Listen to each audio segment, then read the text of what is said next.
Encore une fois, on doit pouvoir être capable de faire des choix. Moi, je suis quand même halluciné lorsque je vois l'état de notre système de soins, dans notre système hospitalier. Je suis halluciné par les milliards que j'entends s'envoler à l'étranger parce que Emmanuel Macron et son gouvernement l'ont décidé. Vous évoquez la fraude, c'est ça? Pas seulement. Par exemple, oui, alors la fraude, un autre sujet. Mais par exemple, quand j'entends que la France a alloué, sur la dernière année, je crois, 2 milliards d'euros à l'Ukraine, quand la France alloue 1 milliard d'euros à l'Afrique du Sud pour sortir du charbon. Ce n'est pas quelque chose d'urgentissime, ce n'est pas une crise humanitaire pour laquelle on envoie effectivement cette somme pour soulager les populations, juste pour sortir du charbon. Quand j'envoie les milliards qui partent pour aider le secteur bancaire qui a des OAT indexés sur l'inflation, je veux dire, à un moment, notre budget, nos moyens sont contraints. Il en est de l'État comme d'un ménage. Voilà. Évidemment que si vous avez un budget, si vous gagnez 2 000 euros par mois, vous ne pouvez pas distribuer des milliers d'euros à tort et à travers. Il faut commencer par des cercles concentriques de priorité. Soit on décide de faire une priorité nationale pour nos politiques nationales, qu'elles soient de santé, d'éducation, de sécurité est-ce que la santé et de est une justice. priorité nationale, Jean-Marc Voilà. Et dans ce cas-là, il faut lui allouer les moyens, c'est tout. Il faut que ce soit une priorité. Allez, Jean Messia. Écoutez, je pense que si on doit avoir une petite réflexion économique, c'est-à-dire qu'il y a évidemment la demande de soins de la part des patients, et notamment dans le cas de pics épidémiques, et il y a l'offre de soins. Et donc quand on arrive à cette situation de tension, la question c'est est-ce qu'il y a effectivement une demande, un surcroît de demande de soins par rapport par exemple à une épidémie de grippe ou de bronchiolite ou d'autres, ou est-ce que c'est un problème d'offre de soins, c'est-à-dire un manque de personnel soignant, un manque de moyens pour les hôpitaux?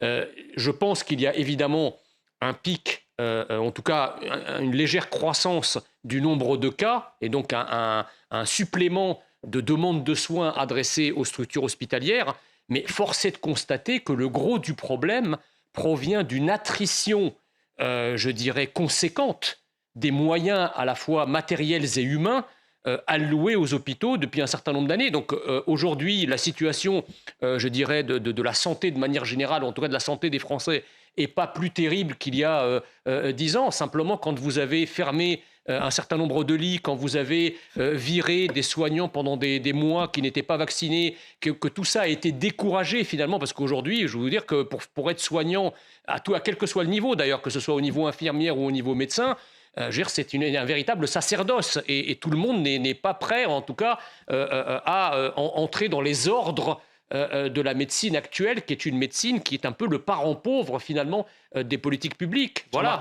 Le problème, si vous voulez, c'est que quand vos moyens sont contraints, ce qui est le cas, quand vos budgets sont sous tension maximale, eh bien, à un moment, il faut faire des choix.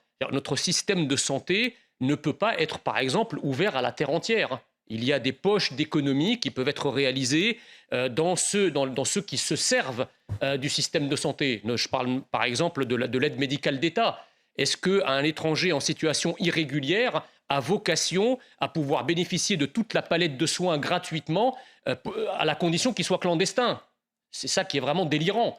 Vous parliez tout à l'heure du service des urgences. Quand vous allez dans les services d'urgence des grandes métropoles, que ce soit Paris, Lyon, Marseille, Strasbourg, Bordeaux, etc., vous voyez quand même qu'un grand nombre de personnes qui se situent dans les salles d'attente des urgences n'ont rien à y faire, soit parce que c'est des petits bobos et que les urgences se trouvent en fin de course à gérer, si vous voulez, les absences de la médecine de ville, soit parce qu'effectivement, vous avez des populations qui sont financées par les Français, qui elles-mêmes ne contribuent pas à l'effort de santé et à l'effort fiscal de santé, mais qui pourtant bénéficient de ce système. Donc à un moment, si vous voulez, il faut élaguer, il faut faire des choix. Moi, j'aimerais bien que la France ait les moyens d'accueillir toute la misère humaine et qu'on puisse soigner la terre entière. C'est louable comme sentiment, c'est humaniste. Mais à un moment, ce sentiment, si vous voulez, il se fracasse sur la réalité financière et la réalité budgétaire. Voilà, donc il faut faire des choix, allouer des moyens, mais restreindre aussi derrière les utilisateurs et remettre de l'ordre dans notre médecine hospitalière. Je reviens sur un point que... Ce qui est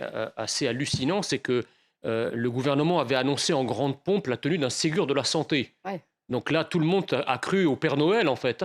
C'est-à-dire qu'il nous avait annoncé des moyens supplémentaires, la fin d'une gestion comptable du système hospitalier, dont on sait que depuis la fin des années 90, début des années 80, c'est une approche exclusivement gestionnaire et managériale de l'hôpital, avec ce qu'on appelait la T2A, la tarification à l'acte et l'enveloppe globale pour contenir l'évolution des dépenses.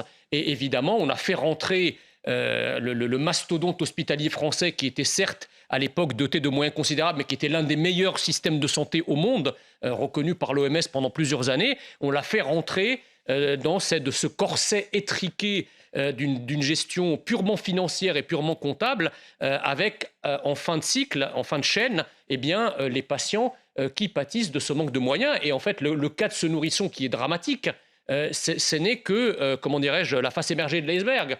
C'est l'arbre qui cache la forêt. Combien de personnes comme ça ne peuvent pas se soigner en France, ne peuvent pas être hospitalisées à temps parce qu'il y a une gestion malthusienne des moyens hospitaliers. Donc il faut sortir de là.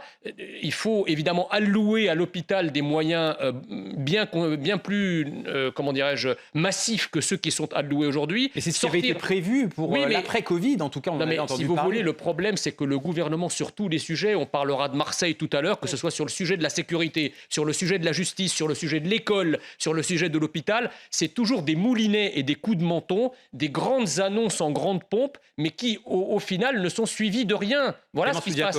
Ouais, juste un point que Jean Messia a soulevé qui est très important, c'est qu'en fait, aujourd'hui, dans l'hôpital, 1/3 des fonds partent à l'administration. Voilà, c'est ça. Donc, 1/3